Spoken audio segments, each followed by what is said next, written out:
Good afternoon, and once again, welcome to VetNet. My name is Jason Dozier, Manager of Plans and Operations here at Hire Heroes USA, and I'm joined by two of our veteran transition specialists, Kim Merkel out in our San Diego office and Ashley Schraft out in our Alpharetta, Georgia office.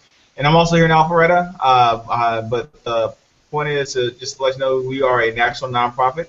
We have offices in Alpharetta, Colorado Springs, Plano, San Diego, Los Angeles, Raleigh, and I may or may not have missed when we have so many offices now, but we work with veterans all over the countries and spouses, and we do these classes to kind of supplement what we do when we work with veterans online and in our workshops.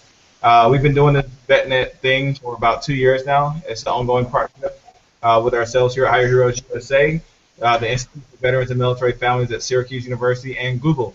And we do these classes every week. Today we're going to be talking about networking. But we also have classes about LinkedIn, about resume writing, interviewing, the whole 9 yards of what you need to do to be successful in your job search and your transition from the military.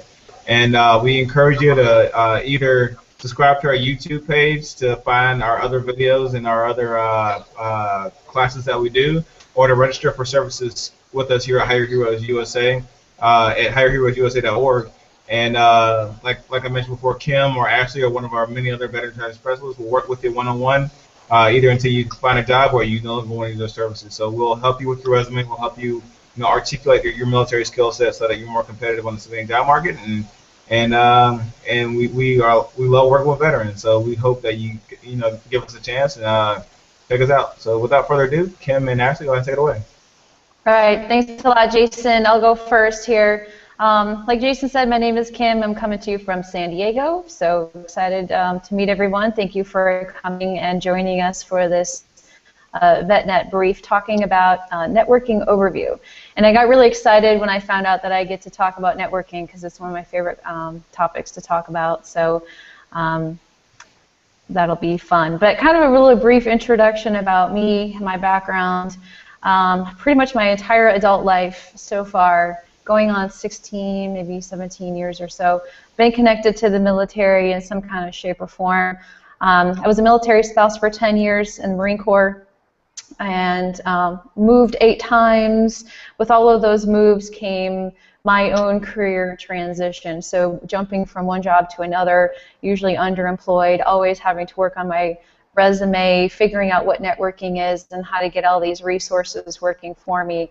But after that, I worked for 5 years as a family readiness officer for the Marine Corps at an infantry regiment. So staying in touch with the families, working with the Marines directly, lifestyle resources, deployments, relocations, all that kind of type of stuff. And usually did a lot of resume views and critiques for my volunteers who I worked with, and even some of the Marines who I worked with who are moving on to different careers. So this topic, this career transition issue that we're all facing here and now and continually throughout our professional lives has been on the personal side and now here on the professional side working on Hire Heroes USA. So I'm going to make a little bit of movement. I'm sorry about that. I've been sitting still too long.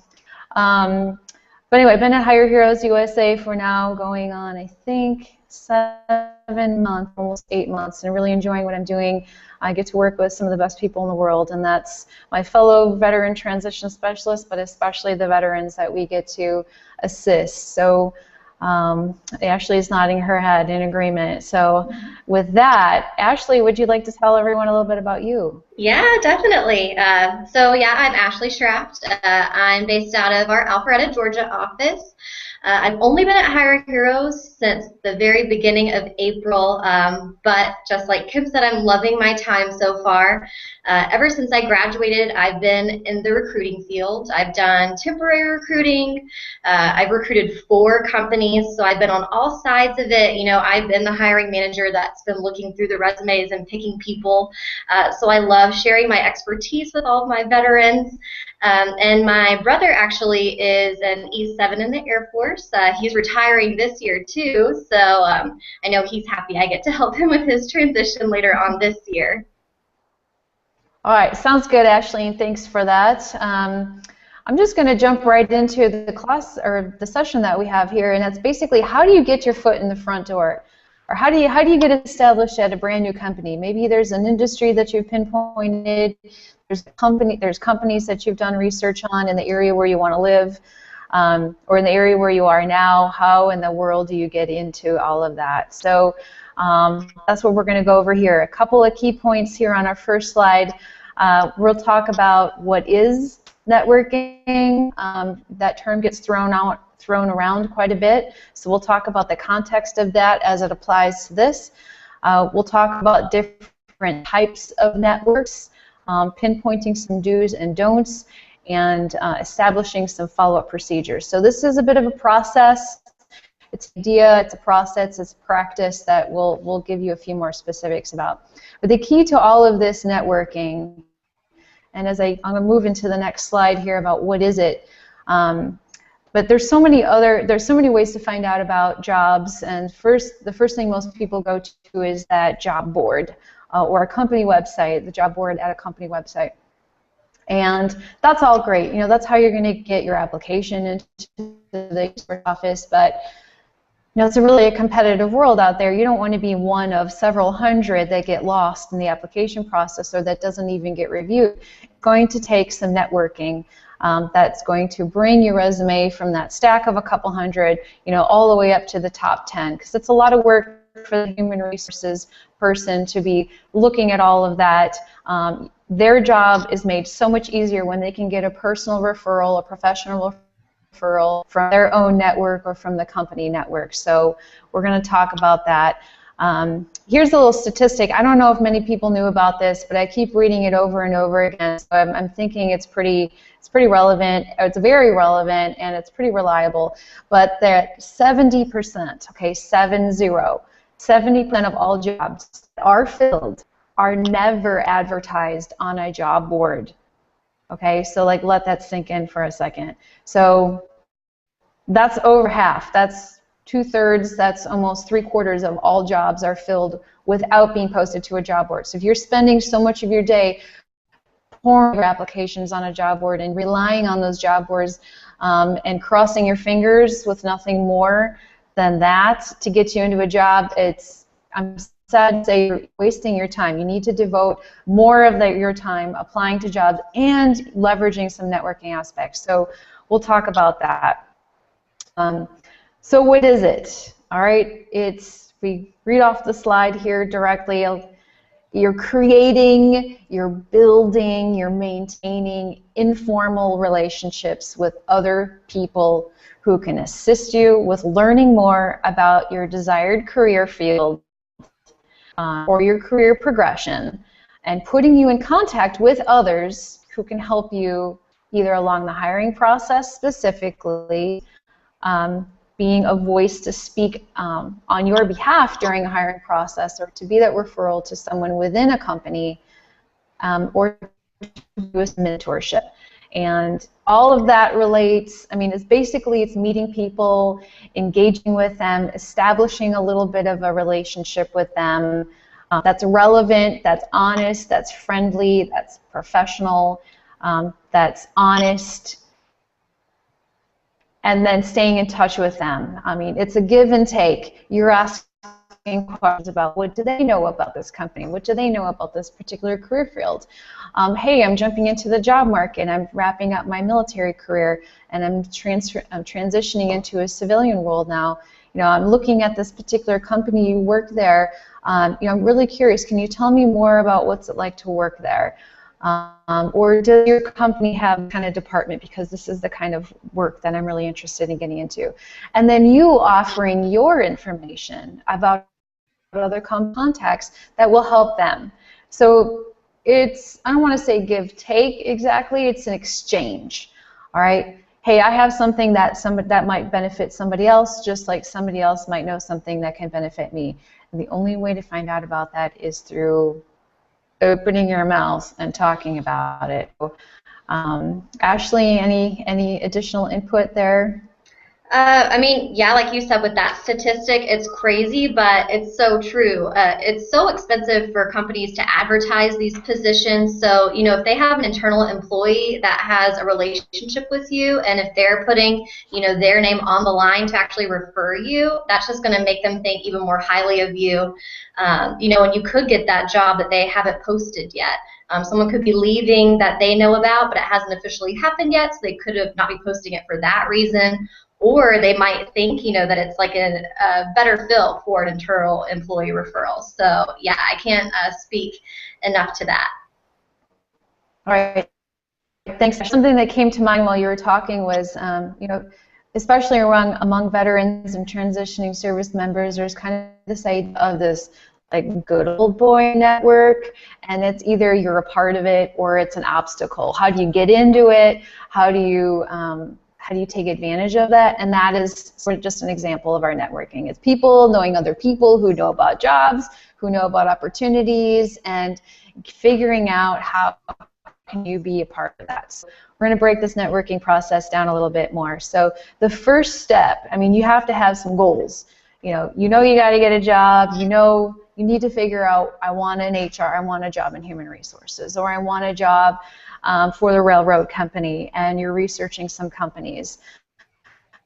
But the first thing you're going to do is develop a list of contacts, a no-kidding list. So either a computer-based file, or if you've got one of these like little handy notebooks, they carry these around all the time, and I fill them with little random notes about people I meet, their names, contact information. This is just a little tool that I use. I know the Marines I always worked with called their green monster, but mine's red.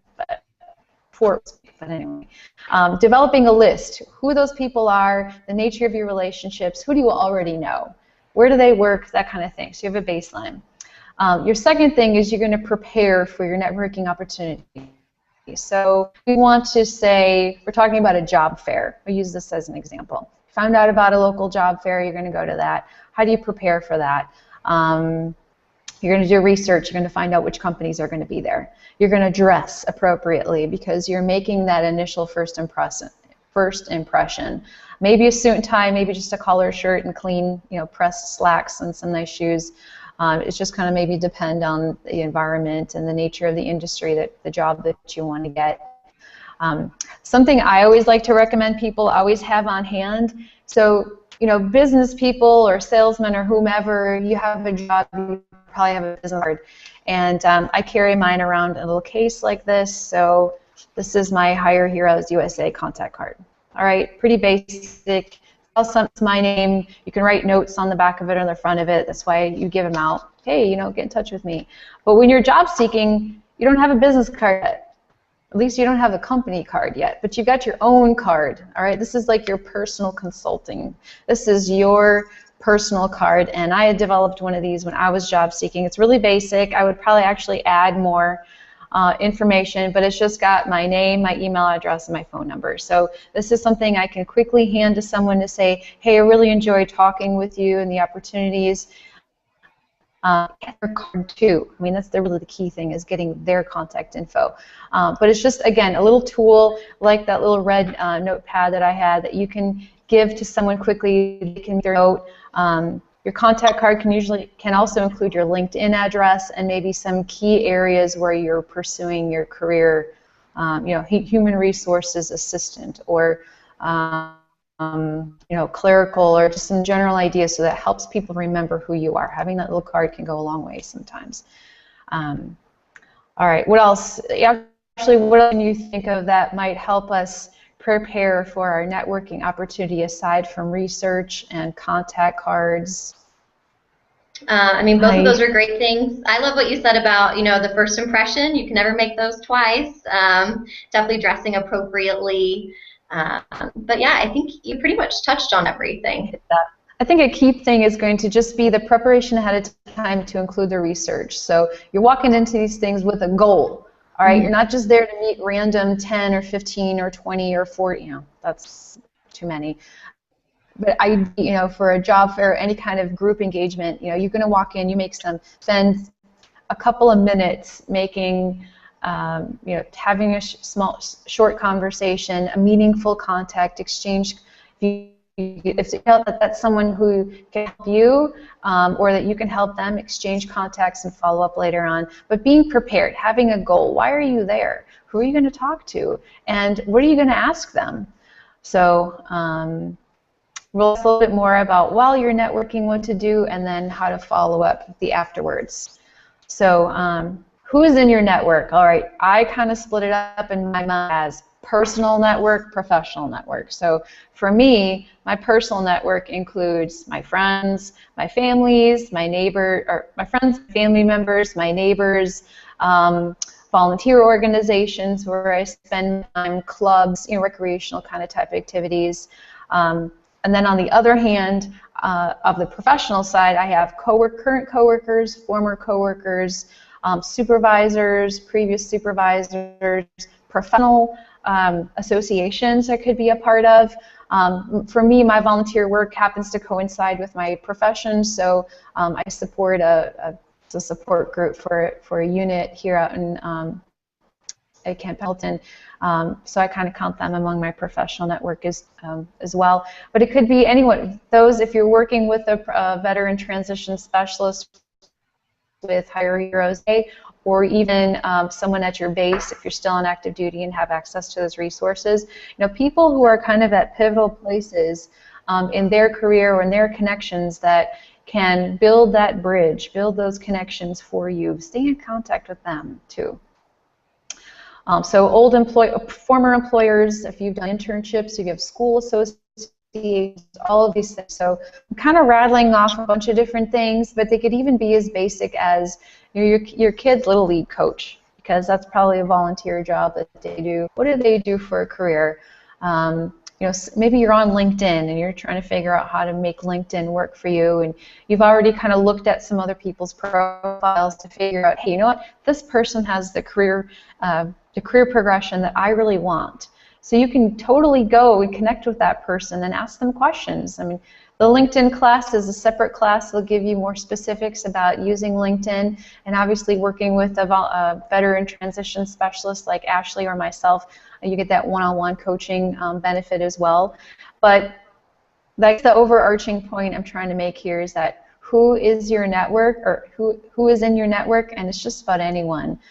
And especially to include those strangers that you're not in touch with, because somebody you already know can't help you. They can be that link to someone who can. Ashley, maybe can you think of any networking events that would be beneficial for folks who are job seeking?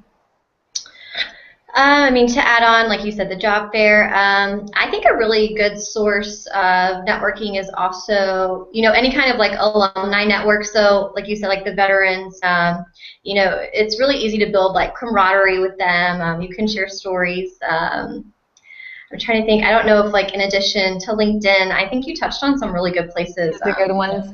And I just did think of one. A couple of weeks ago, I attended a trade show. It was for plumbing and HVAC, but it was there. We were representing Hire Heroes USA, and all these employers were there because they're doing business deals, they're selling stuff, they're networking, companies networking with each other, and I thought, holy cow, this would be like the best environment for somebody who is job seeking to come to a trade show, because it's kind of like a job fair. Only instead of you being there with everybody else competing for jobs at a job fair, it's now all of these tens or hundreds of employers at this, and people in the industry that you could be interested in. I thought, with all the people we talked with at that trade show for plumbing and HVAC and electricians, I thought if a veteran showed up, looking professional with resumes or contact cards in hand, and just going around to the different tables and booths, introducing himself or herself with to say, I've got 5 years experience in water treatment or water purification, you have some mechanical skills. I'm telling you, somebody leaving that trade show could have had 4 or 5 job offers just in within an hour of networking with all of those employers. So sometimes the unconventional or non-traditional events like a trade show can help you out too. But anyway, I want to make that plug at least. But don't forget about them. Sometimes they cost money to attend, but it doesn't hurt to reach out to the coordinator, the organizer, to ask, like, hey, I'm a veteran looking for a job. I'd like to attend this event. Is there a fee? Sometimes they might be willing to waive that fee and just let you in the door because they want to support veteran employment. So it's a hot topic. It's a feel-good thing. People want to support veterans, so you should take advantage of that too. But all right, what's another key thing here? Preparing for your networking opportunity, whether it be an informational interview where you're going to sit down one-on-one with someone over coffee who works at a company and you want to learn some things about that company, or if it's a trade show or if it's a job fair. We already kind of touched this, but have specific ideas or questions that you want to ask this person. You might don't, this is valuable time. This is somebody who's decided, hey, I'm going to help this veteran out, or I'm going to help this service member out with their career transition, and agree to meet for 20 or 30 minutes over coffee. So you really need to be prepared to capitalize on that precious time. Because if you just waste it and that person thinks like, hey, I squeezed this guy in, in between work and picking up my kids from school, I arranged somebody else to pick my kids up from school so I can meet with this person, and they kind of leave thinking you just chatted about nothing that really helped you because you didn't go into that thing prepared with questions or enough research information ahead of time. How likely are they going to be to help you out again? You don't want to ruin that for yourself. So doing some research and having some questions ahead. And then kind of similarly, or maybe I'll ask Ashley here to join in, we can come to these situations prepared for our questions about them, but we need to be prepared to communicate ourselves to this other individual or to this other company about us. So Ashley, if you want to maybe expand on that idea just a little bit more. Yeah, definitely. Companies want to see what you're going to bring to the table. So if you go in there and you've done your research, like Kim said, you have questions prepared for them, information about the company, like you actually researched it. You didn't just Google something really quick and see it. Hiring managers really appreciate that. So if you come prepared that way and then also show them, any processes that you could improve or how you've done so in the past, they're really going to take away a good impression from that. Great. No, thanks a lot, Ashley. The key thing is everybody wants to try to figure out where you fit in the world. So you need to have that ability to communicate very quickly about who you are. So you hear that hot topic, personal branding gets thrown around a lot, and we have a class that talks more about that. But basically, your personal brand or your value statement is that short, less than 1 minute kind of sentence or series of phrases and sentences that can explain to give someone that immediate first impression, and then what you're about, what your background has been, the level of work that you've worked in, and where you want to go with that. So doing that, having your resume, doing the work, your elevator speech, there's a lot of different terms for this thing, but it's just purely helping somebody figure out where you fit in this world. Because I can look at Ashley and she's on my screen and I'm thinking, okay, Ashley could be anything. I need her to tell me where she fits in this world, and then I can offer her the relevant information and connections that I have that will help her for this. So that's the key thing. And you don't want to spend 10, 20 minutes beating around the bush explaining about what you're about. You need to have something kind of quick so you can get on with the other stuff you want to talk about. But already, so we're talking a lot about preparation, hitting on some key things. Starting out, it's just you meet somebody in that environment of, let's go back to the job fair scenario, or maybe even the small talk that you can have on an airplane. So maybe you're coming back from vacation, and it's the vacation you take before you start your job searching really intensely, and you've got that person sitting next to you on the plane. Take advantage of that situation to kind of practice your getting to know you, networking. Hey, this is what I'm doing, this is what I'm looking for. You just never know. That person might actually have a connection or have some kind of information that will help you guide you on your way. So just breaking the ice very easily, very naturally.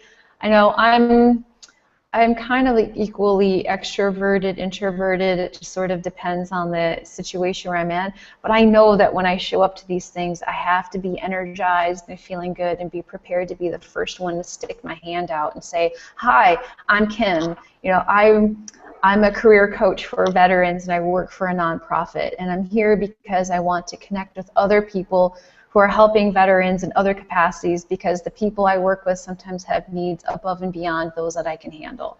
You know, specifically, I'm looking for financial assistance for, you know, this part of the country because I'm working with a veteran right now who needs that." I mean, that's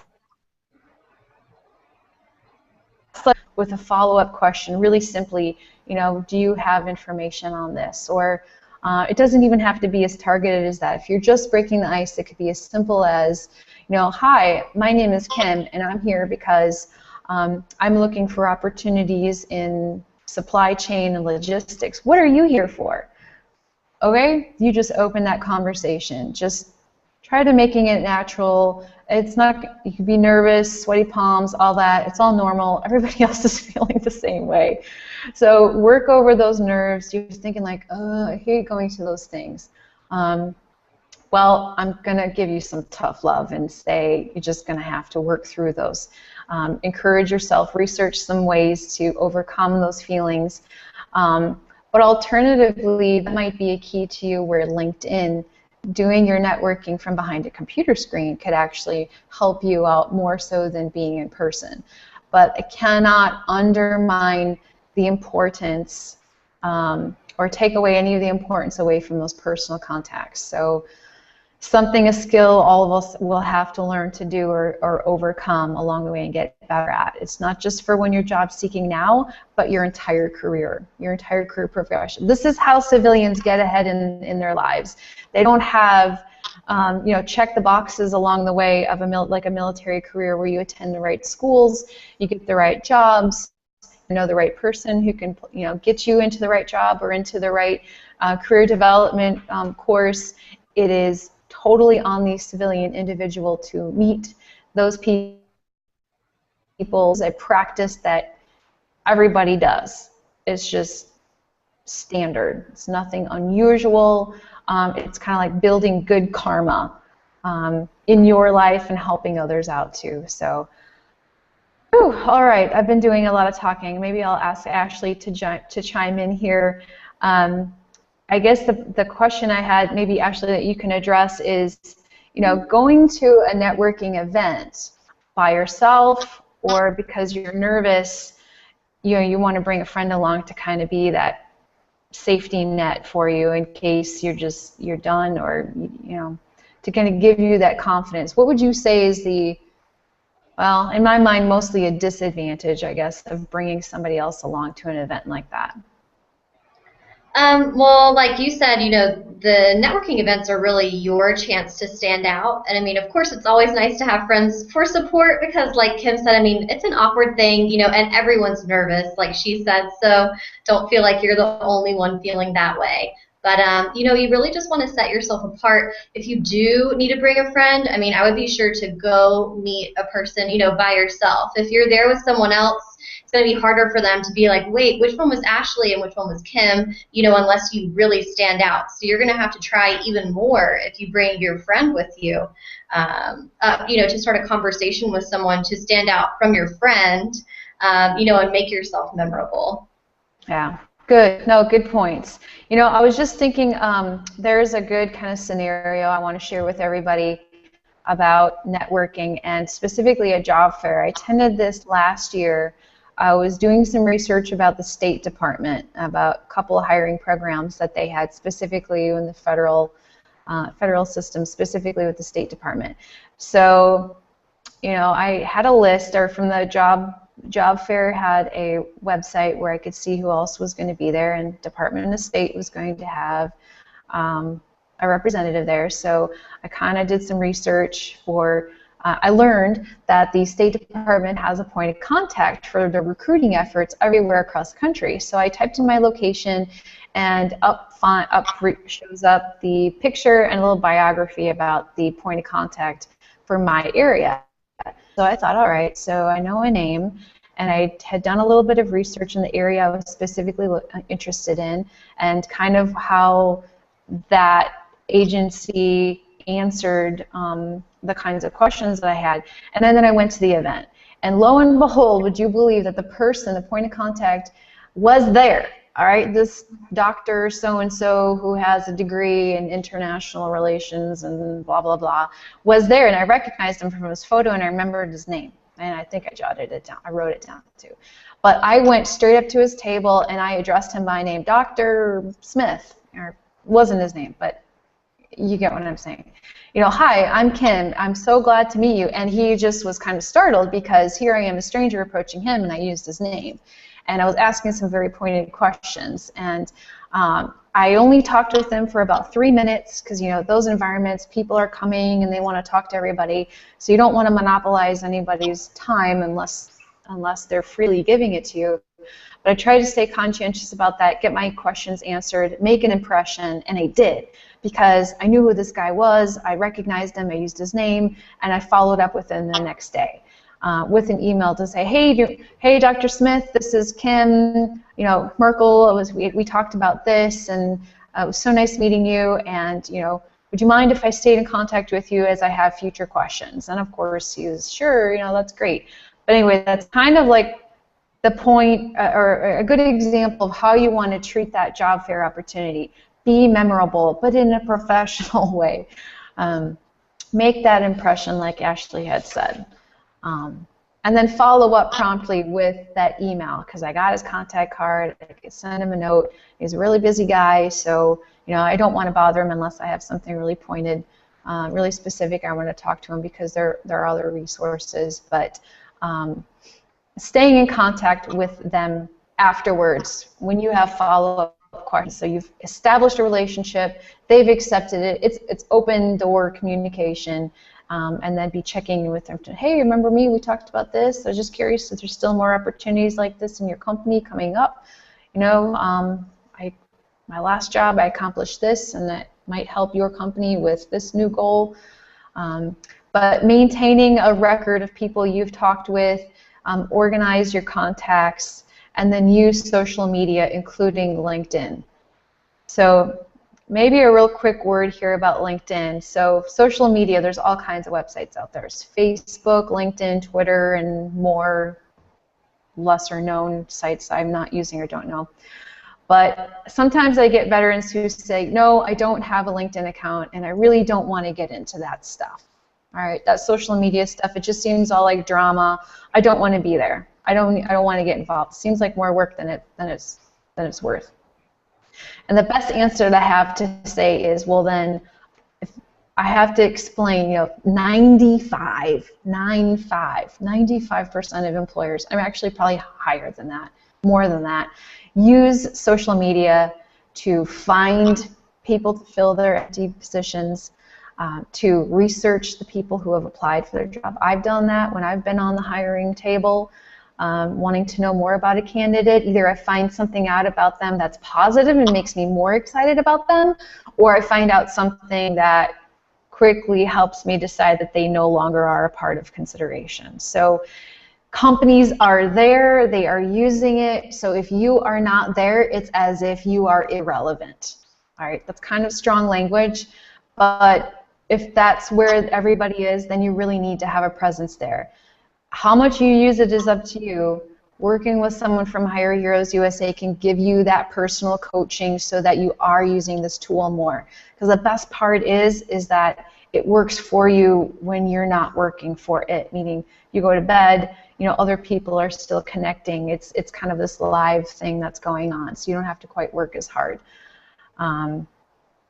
But, you know, Ashley, maybe you can add a couple notes about your social media presence in general to include Facebook tips about controlling your online presence. Yeah, definitely. You know, like you said, I know it sounds harsh, but a lot of hiring managers, if you don't have a LinkedIn, they won't even give you an interview. It's just kind of the way that things are going now. And a lot of companies, they only post their jobs on LinkedIn. Like I know Hire Heroes, that's the only place that we advertise our open positions, so you don't want to miss out on all of that either, just because you're kind of scared to delve into the LinkedIn. But also, that would be the first thing that I would do as a hiring manager, would be to go look up someone on LinkedIn. If I couldn't find them there, I would definitely try to find them on Facebook, and just see, what I can see about them.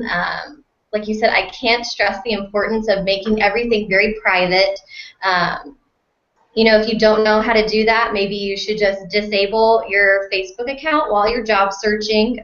You don't want anyone to see anything unflattering. Not that you guys would have anything on there like that, but I've definitely run into that before. I had a really strong candidate, and my manager and I went to go look him up on on Facebook, and he had a very unflattering picture, and just because of that, he didn't get an interview. He was qualified, but they see if that's how you're presenting yourself on social media, they don't even want to know how you're going to act in the office. No, exactly what I was trying to say. So making sure that your online presence is cleaned up. If you want to, I maintain a Facebook page for my personal use, and I have everything set about as private as you can make it. So only the people I have a public picture. I think you can't get beyond that. But when I'm job seeking, or in just general, I keep a more professional or flattering looking, acceptable pictures, not something that's going to embarrass me when I'm meeting other people. I had stumbled across this new website. So if somebody's listening to the recording of this, there's a website called Repler.com. All right, it's www.reppler.com. All right, so this thing is kind of handy little tool where you can connect it to your LinkedIn, your Twitter, and to your Facebook, and I think there might be a couple other social media sites, and it will scan for inappropriate content, and it will give you a grade, 80% or more, like, hey, you're in good shape, mostly positive postings, complete or incomplete profile. You don't have to do all the things it suggests, but it does help you pinpoint the inappropriate or questionable content that you might have on your page that you might not even know is there. Sometimes it's other people tagging you in pictures or posts political rants or religious discussions that you don't want to be made public or be a part of. It's kind of a handy little tool for that. So it's Repler.com, R-E-P-P-L-E-R. You can go try that. It's free. But anyway, so just an extra layer of conscientiousness when you're out there on social media. Now, you can also use social media to help your job search, not just talking about hindering and negative. You can start a professional Facebook profile for yourself, or a page. That just makes it a little bit easier for people to find you. That way, if they do find you and they say, oh, this is a personal page, and they find, oh, she also has a professional page, well, let's look at that one. So you control the content. This is where you control what you're putting out there. I'm not telling everybody to go out and create a second Facebook page just for your professional self. That's what LinkedIn is for. That's how I use LinkedIn, and I keep Facebook personal. But if you're really into marketing, if you're into media, all that kind of type of stuff, these are free outlets you could be using to help market yourself. So, all right, and with that, I will hand it over to Ashley. We're winding down here to our last couple of points to make some do's and don'ts about networking. So, Ashley, I'll let you go ahead with that. Yeah. Oh, and I did want to say I've actually, every single job that I've had after college, I found on LinkedIn too. So that's something interesting. It's a great tool. All right, great. Well, with those do's and don'ts, I'll just kind of start us off here with a couple of ones that are provided here. Do always ask for advice and suggestions. Do always ask questions regarding the companies that you're seeking or the career fields you're seeking. Do know your stuff, know yourself, know your resume, know your skills, know your experience. All right, you want to speak very fluidly about that. If you're struggling for the right keywords, you're not going to come off as professionally as you want to. Do ask for referrals. Hey, if you don't know this, maybe you know someone who knows this. Again, it's always that who do you know, who knows someone who knows. Ask them what is the preferred method of communication? Is email okay? LinkedIn message, phone call, text, whatever. And that's going to depend on the type of relationship that you have with them. Here's a couple practices that I especially like to use, and they're kind of specific to LinkedIn. But when I invite someone to connect with me and I send them that little message, hi, I'm Kim, I'd like to connect with me. LinkedIn has a default message that is just generated automatically. I like to change those and personalize those when I can to kind of, especially when I'm connecting with a total stranger.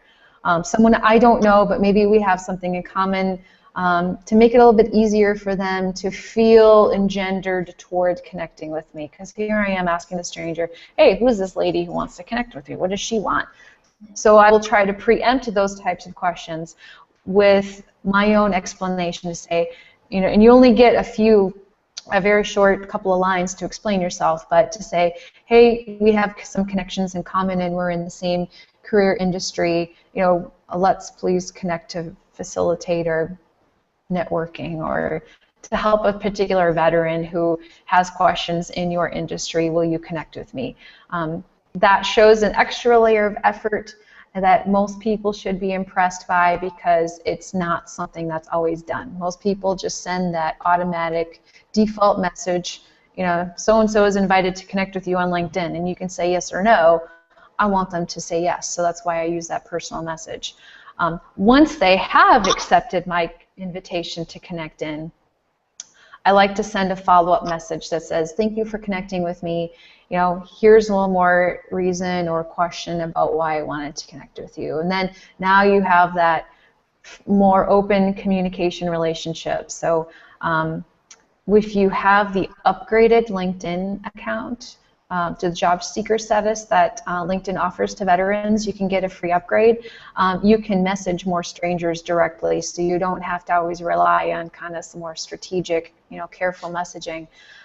But if you want to, you're basically asking people to help you by connecting you, by responding to your question. So always maintaining polite. Do be polite. Do be professional. Do be open, sincere, authentic. All of these things. So if it feels unusual, it feels like you're forcing something, I would say encourage you to talk to some people to work through those feelings, or to reframe it in your own mind. This is you helping yourself to provide better for your family or to provide for your new career progression. So, Ashley, I've kind of covered the do's. Any ideas about don'ts? Do not. Yeah, I guess a don't that is major for me. You want to not only maintain the relationship with the person in your network, but make sure it's a good, healthy relationship. I've had acquaintances, that I've helped out along the way, and then it's like they just totally drop contact. And it's like, well, I kind of put myself out there, to help you because I thought you'd be a good candidate. But then, you definitely have to be willing to at least attempt to do something in return, or just maintain that healthy relationship, like I said. No, that's really good. What actually is getting to is that we're not just, there's going to be, like I said, we're building up this good karma, this good vibe of, hey, I'm helping you, you help me, and you never know where that's going to go. Strangers are not going to, may ask you for endorsements, and you can always say, no, I barely know this person. But if it's somebody you do really know and you had work experience, and you can say, yeah, I worked with this person, they're really good to go. Different things can lead to that. Another don't I can think of is, everybody understands why we go to these networking things. It's because we're trying to expand our networks because we're looking for a job. But probably one of the basic things you should keep in mind not to do is don't go to someone and say, hey, do you have a job you can get me?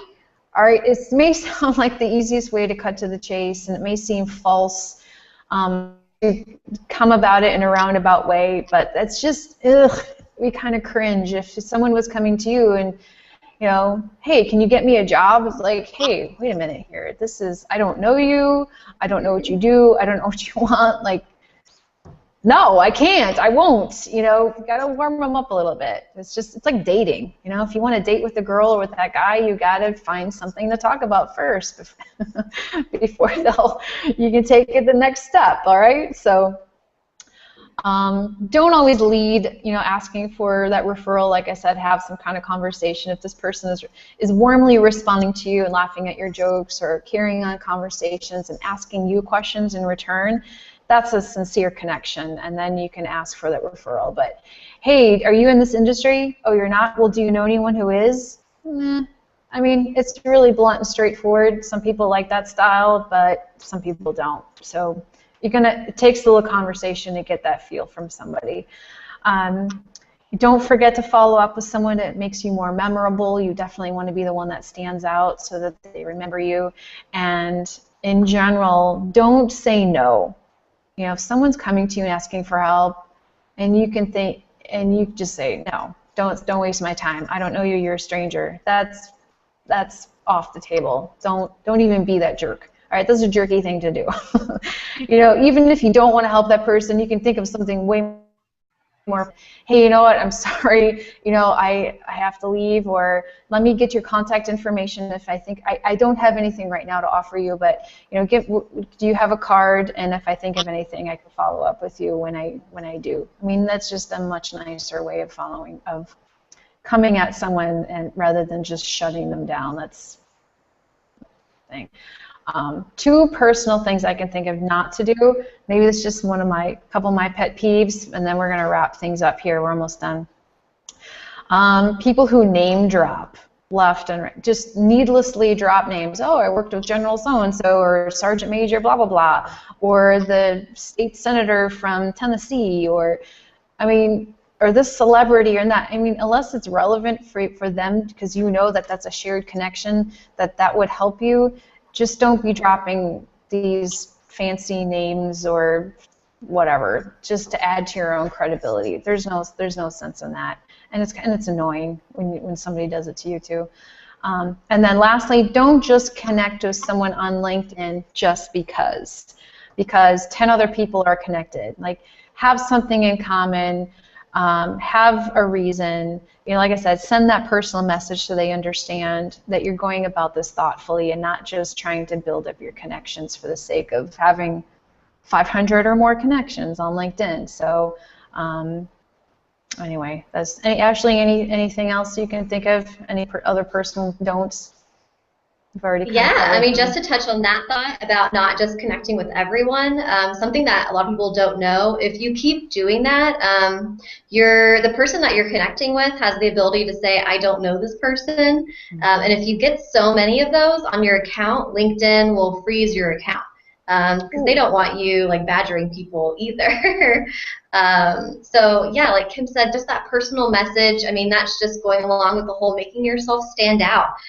You know, a lot of people don't change that message. So just the fact, like, hey, I saw, you know, we have this connection in common, and you're in this field. I'd love to make the connection because of this.